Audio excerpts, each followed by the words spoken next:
So apart from being back day, it is fucking freezing out. 20. Ugh. I'm not a massive fan of looking at the temperature gauge and having it say 20 degrees. Not awesome. Not necessarily awesome. Definitely not if you've got to walk or fucking bike to class either. I either need to find the gloves that I do have or buy a new pair if I can't. Because I'm going to get fucking frostbite cruising down like 20 miles an hour. Fuck, dude. Not cool. Not freaking cool. Well, yeah. I guess if you get frostbite, that will affect the lift. That will affect the pump, potentially. You'd have to do kind of an intricate back day if you didn't have the use of your fucking fingies. But enough of that. Rain, shine, snow, storm, any other crazy weather event, the lift will not be stopped. There'd have to be a pretty, eesh, I don't know. I'd probably have to get struck by lightning. And even then, I don't know. I feel like for sure if I got hit by lightning, I would just croak right there. But in my mind, I want to believe I'd be all right. And I'd still go get a crazy arm pump. But plan for back today. I kind of want to chill out on the weight a little bit. Like I want to do, heavy weight, of course, not like nothing. But I want to do a weight on my oh my goodness. I want to work with weights which I can really control, you know? Like I don't want to do a set of rows where it's just all like swinging today at least. I want to go a little bit lighter and really focus on squeezing, you know? Like I do get something out of and I do like doing, really heavy sets for back, like trying to do the stack on pull downs and the stack on cable rows and just throwing weight around. I mean, it gives my lats and my upper traps, mid back, whatever. It does give me a solid amount of fatigue and stimulus. But I have noticed I do get a better pump, at least when I finish the back day off with a little bit lighter movements where, well, even when I go heavy, I really do focus on getting a good stretch. So I feel like the stretch position of my back day, of my back movements is, I hit that aspect of the reps pretty well. But with some of the really heavy sets, I feel like I don't get as good of a contraction, because I can't physically pull the weight that far. At least not for more than a couple reps when I'm fresh, you know. So if I do a set of cable rows with the whole stack, maybe I do 5 or 6 reps where I can get the bar to like tap my stomach or right around there. But then as I get weaker, I just physically can't get that high up. And I do think I'm still working my back effectively, I'm still just in the lengthened position doing partials, but I always get a really good just a really fucking good pump when I go a little bit lighter and focus on like trying to pull my arms all the way around my back. Like I want my elbows to touch each other in the back or in the the contracted position of a row. So I think well, that's just what I think. When I actually get in there, it's subject to change. I'll just have to see how I feel. But same as normal, a little bit of a back and forth between if I can, a little bit of a back and forth between rows and pull downs. Probably some pullovers in the mix as well. But it's not like I think that having a upper back focused day and a lower back focused day is bad. I just kind of like mixing it up evenly. For the most part, my back days are all pretty much an even mix of pull downs and rows. Some days I'll do a little more pull downs, some days I'll do a little more rows. Maybe, pretty rare, but some days I'll do all rows and some days I'll do all pull downs. Like if I just kind of feel like I want to hit my lats on their own or if I want to hit more upper back. But, as long as you get a back pump, I think you're doing something right. I think you're freaking doing something right. And it's been a couple days since I've done calves. So we'll get that going at the end too. I'm going to make sure I just destroy them. I don't know if this is well, I wouldn't call this a sign that my calves are growing, but it is kind of a bittersweet feeling when after I've done calves and I've gotten in the car and driven back home, by the time I stand up out of the car, since, when you're sitting down, your calves are kind of in a flexed position, right? When I stand up and I stretch them out a little bit and they just fucking hurt, usually that kind of indicates to me that, I at least beat them down pretty well. Now, obviously, soreness isn't like the indicator of growth, but if you are sore, then that does mean you did something, you know. But yeah, no point chatting about it. Let's just get in there and well, it's 8 o'clock. Plus, it's freezing, so anybody that has to walk to the rec center, they're probably a little bit more prone to skip going. So not good for them, but potentially good for me. So let's just get started. Exactly what I thought I was going to start with was what I'm going to start with.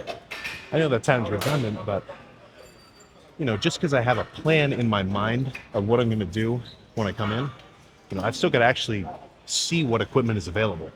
If both of these seated rows were taken, then I'd start with pull downs or something. I don't know. But either way, moderate weight. I'm really going to focus on fucking squeezing the ever living SHIT out of my back.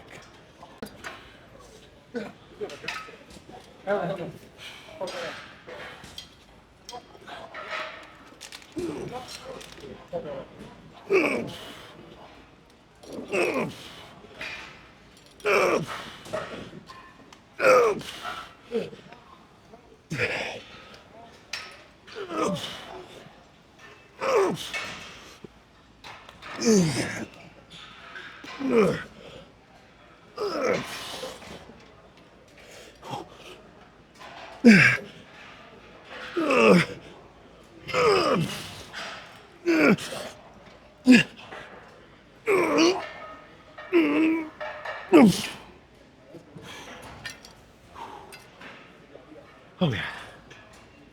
One more.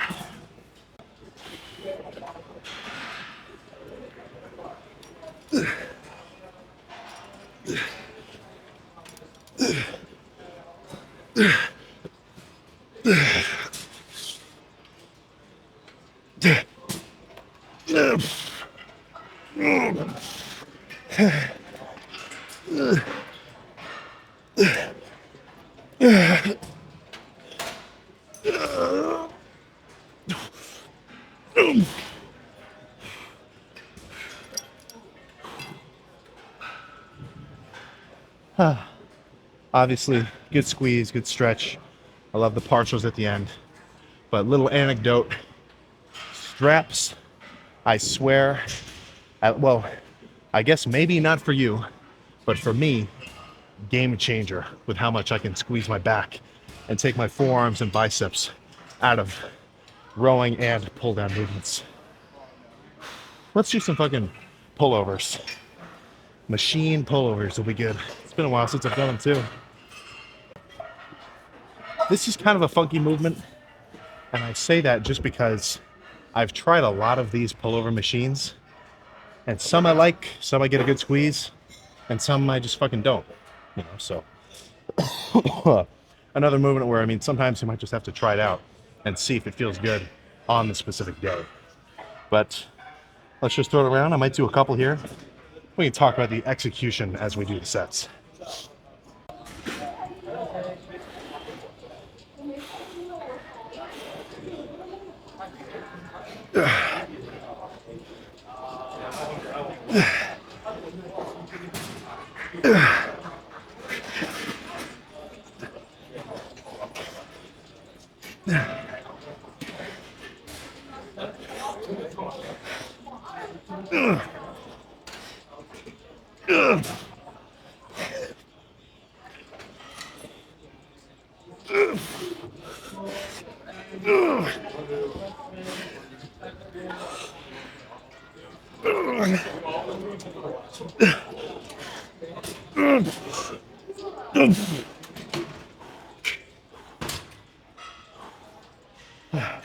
Yeah, let's camp out here for a while. Okay, though potentially not the intensity of this iconic Dorian Yates blood and guts recreation. I think we've all seen that clip. I'll try my best with a little bit of assistance. God damn it.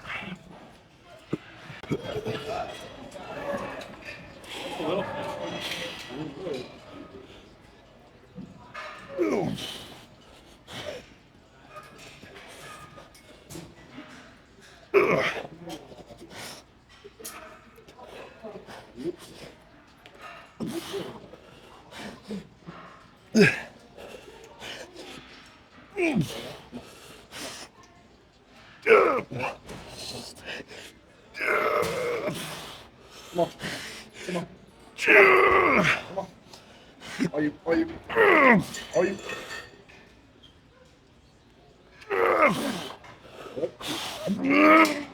Three more.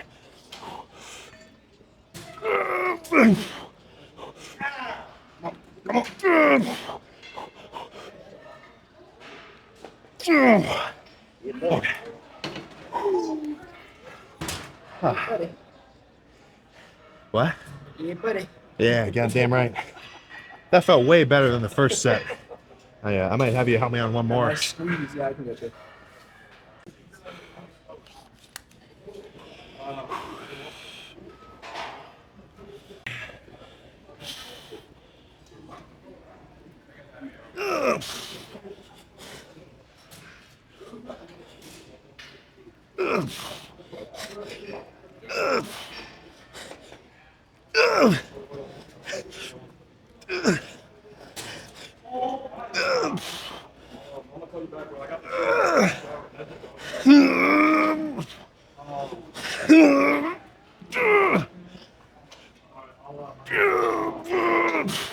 Three more.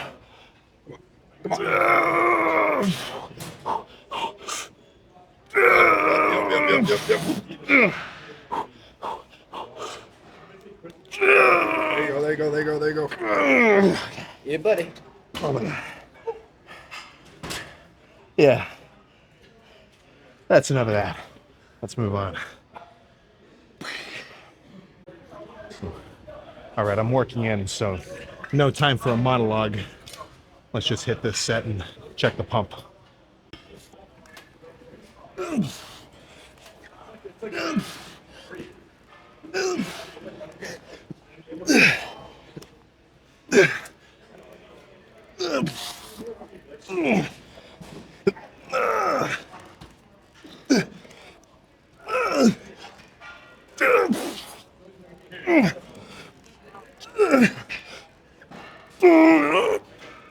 Okay. Let's go check the pump. Those pullovers went fucking bananas. I need to get assisted partial pullovers done every fucking back day from now on. Or at least for the next couple. Because, I mean, that was a better burn at the end of the set. Even after I racked the weight and was just sitting there, then, I mean, I'd say 90% of the sets of pull downs that I've done in the past month. Oh, so let's see what kind of pump it elicited. Plus, the stretch on the lats is fucking gnarly. I felt like I was gonna fucking rip them off when I got to the top. So, let's run through the only two poses there fucking are for back, pretty much. Front back lat spread and front back double bi.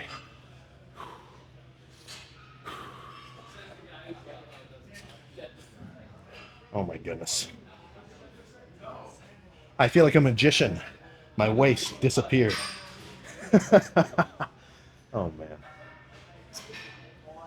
Oh. No, my goodness. All right, same thing from the back. Ugh.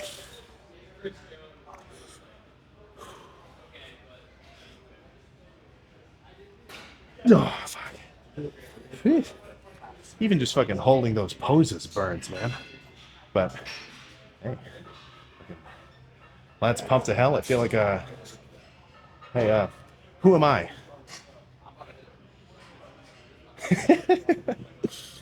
No offense to any men's physique, guys. Just playing a little goof on you.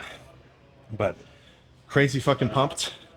I ordered a foot-long turkey tom from Jimmy John's earlier today, but it got delayed like 4 hours. They didn't have a driver or something. That was going to be the pre-workout meal, but now it's going to turn into the post-workout meal. But I'm going to go over there, smack calves around, and then we can get in the car. Yeah, there's not much to see. Who do you see in your gym, or, well, I guess that's really what I mean, in your gym, who, whenever they walk in, whenever they start their sets, people act a little bit more fucking serious? You know, who do you see where, it's not a question that they're pushing it, right? When you see someone like that, that is your cue to monkey see, monkey do. Take as many fucking traits of their intensity as possible and apply it to your daily lifts. You know, I've seen that all the time. When I was a beginner, when I was 100 and I must have been 170 pounder at the time, there was this one dude at my YMCA, absolute fucking freak. In terms of just overall size, bigger than me now, like 6'2", easily 280. He was bulked at the time. You know, he's repping out 4 plates, and I'm not talking about like my sets of 4 plates where I'm really kind of throwing it up and down quick. He's doing this shit like super slow. Like, I mean, he could throw 5 plates around. Right? Absolute beast. And when he would come in, people would notice. It would change the fucking vibe in the gym. So if you see someone like that, that's who you should kind of hold the bar up to. And apart from all the, bad shit that social media kind of fucks with your brain, dopamine, self-perception, everything else, it is a pretty crazy tool, because now, unlike any other time, you can see the top 0.001 fucking percent of any field. So you can sort of hold yourself to that bar, and I don't necessarily always mean results. Of course, you don't have to become a fucking 700 pounder, total freak, but you can see the craziest fucking sets of intensity. You can see freak after freak, lifting videos going all over the world, right? And so that just proves to you that somebody out there, even if you've never fucking seen them before, is just going absolutely bananas. And the way I think about that is, if I see somebody going crazy, in no way imaginable, at least not lately, maybe when I was a beginner, maybe in the back of my mind, I feel like I was even kind of delusional back then about it too, even though I didn't have any results yet. But even if I saw a fucking freak going crazy, 6 plate squats, everything else, I mean, that just sort of showed to me that that kind of intensity is possible. And not just possible, but that's kind of what you should aim for. So I'm not saying that I get top 0.001% intensity every set, but that's what I want. I'm trying to improve that over time. And as my lifts have progressed over the years, I definitely think they have. If you were to look at subjectively my intensity of each lift, let's just say even on average, it's definitely been a steady increase. Maybe plateau a little bit, but if you can tell that you've kind of been slacking on the intensity, and I don't just mean like the weight, right? I don't just mean that you should be doing the most weight you've ever done in your life if you've taken a couple years off. I was just talking to somebody squatting today, a plate in 25, and I was like, "What are you hitting, man?" He goes, bitch weight." I didn't say this, but it's not really about the weight, I wouldn't be fucking ashamed if I was doing a squat of sets. If I was doing a set of squats with 1 plate, but I actually hit like insane failure, and I was like fucking, like freaking out, like near pass out level intensity. Right? So the weight is secondary. It's just a tool to allow you to go hard on your sets. I think maybe, I think maybe I should put that into practice a little bit more. I've still got a little bit of ego to me, but I've definitely gotten better at just focusing more so on using the weight as a tool and not just throwing the weight around for its own sake. You know, because I've seen tangibly that it just feels better. Better pumps, better fatigue. I mean, I don't know. We'll have to see as this bulk progresses how the growth factor goes, but I think it is going to be pretty good. Yeah, damn, I gotta get home and eat, man. Foot long sub, probably combined with. I'm gonna stop at Kroger. I love. I think the Bolt House. I don't know what they are. It's like these fruit smoothies, like half a gallon, like green goodness, green. I don't know. It's all sorts of fruit and whatever else.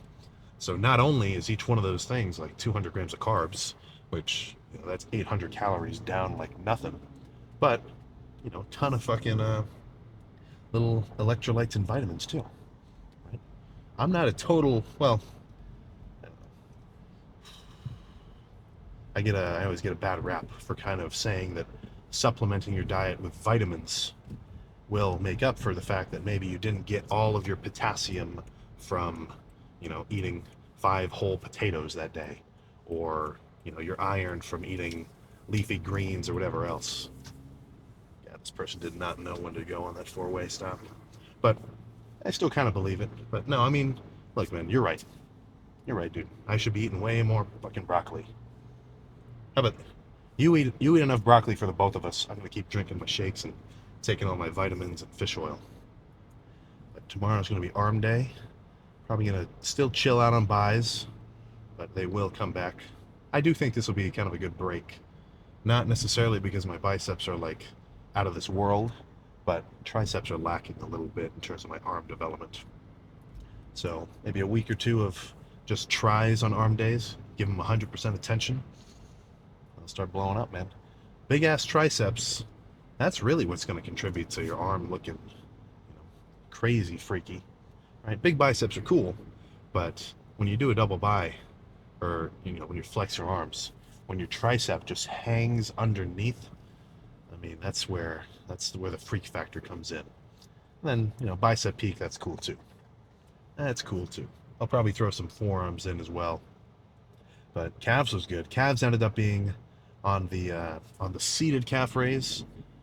Warmed up to 6 plates for both legs, so that was like 4 sets of 20 reps or so. And then I dropped it to 2 plates and just did like 3 more sets of single leg for like 20 reps, just to kind of burn out, finish off the pump. Not necessarily a calf workout based on science or studies. It's just some really heavy sets and then some lighter squeezing sets. And just sitting here right now flexing them feels like I did some damage. I think it's worth looking into to try to find out the best possible way to stimulate your gastrosoleus nemeus and your cumulonimbus. But I mean, don't lose track of the fact that you've still got to just go crazy hard. I made this analogy before and I do stand behind it. The guy who has like a perfectly written out bicep workout with 60-degree supinated dumbbell curls with a 1 second hold to 12 reps with 7 RI reps in reserve, followed by preacher curls, 4 reps in reserve, 4 sets by 3. That guy's gonna lose out in terms of bicep gains to the high school football kid who comes into the gym, grabs a pretty moderate weight in terms of dumbbell curls and just fucking pushes it to the limit for like 5 or 6 sets. So if you do kind of fall under that science-based, well, obviously not, I guess I'm kind of science-based in a sense because I want to do what works, of course. But if you're the kind of guy who likes explaining your workouts by like the fibers that you're targeting and myo rep sets and like reps in reserve and what's the RPE and stuff like that. If you're into that, I mean, whatever, but you got to make sure you fucking go hard as crazy. Go hard as crazy. Go crazy hard. Whatever. You know what I'm saying? Because, I mean, imagine somebody fucking walking up to a basketball court. You really got to Why are you doing it like that? You're not supposed to shoot the ball like that, dude. You have to have your elbow in line with your hand. You know, he's trying to correct somebody's form. And then the dude dunks 10 threes in a row and he makes 1 out of 6, you know? So, to that extent, I mean, you kind of, it's almost like you've got to have it to be able to tell people how to do it in a way. That's not always true, of course. You know, when I make a little bit of a, yeah, maybe I should spam some more TikToks. I've been slacking. Anybody? Man, I used to do them like daily. Whoops. Yeah, I might start doing those a little more. But when I would do those, I mean, those are all fucking, those are just goofy and ironic and whatever. I'd always go for, I'd have a classic trope. Never listen to anyone smaller than you for lifting advice. You know? And obviously, people that are smaller than me are potentially smarter than me, of course. I'm not going to deny that. But just as a general rule of thumb, I think it kind of holds up a little bit. Of course, there's outliers. Of course, there's bodybuilding coaches with a bazillion years of experience. But, you know, sometimes the old head in your gym, he might just be spouting nonsense. I used to bench 4 or 5 when I was your age, you know. So that's what I kind of get at there.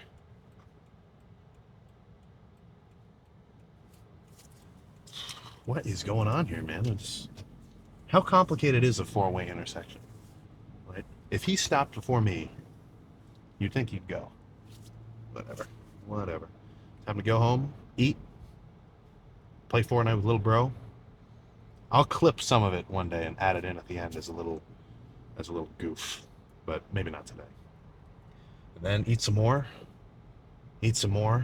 I've been thinking about getting a fucking tub to put outside, or maybe, I don't know, maybe 2, because I kind of want to. Well, there's a hot tub at the gym. I kind of want to. Well, I don't know. I like ice baths, but kind of only sometimes, and not necessarily for any benefit I get from them. I kind of just like them because they're fun, you know. That's how I feel about the sauna too. I mean, I'm sure there's some shit going on with heat shock proteins and, you know, fucking all sorts of heat exposure, whatever. I bet there are some legit benefits. But when I do my cardio and I've got a sauna at whatever gym I'm at, and I go in there for 15 minutes after, it's really just because I kind of like it, you know. So I think that's all I gotta say, man. I turned a 1-minute drive into a fucking 15-minute drive, just doing freaking loops around here. But make sure you had a good lift. I'm not really the New Year's resolution type. I find that to be kind of a poor approach to goal setting, because I mean, the first thing that you've done is delay starting, which, I mean, that is the last thing you want to do. Okay, I'm gonna start doing this, and I'm gonna track my calories and this. I'm gonna start next year.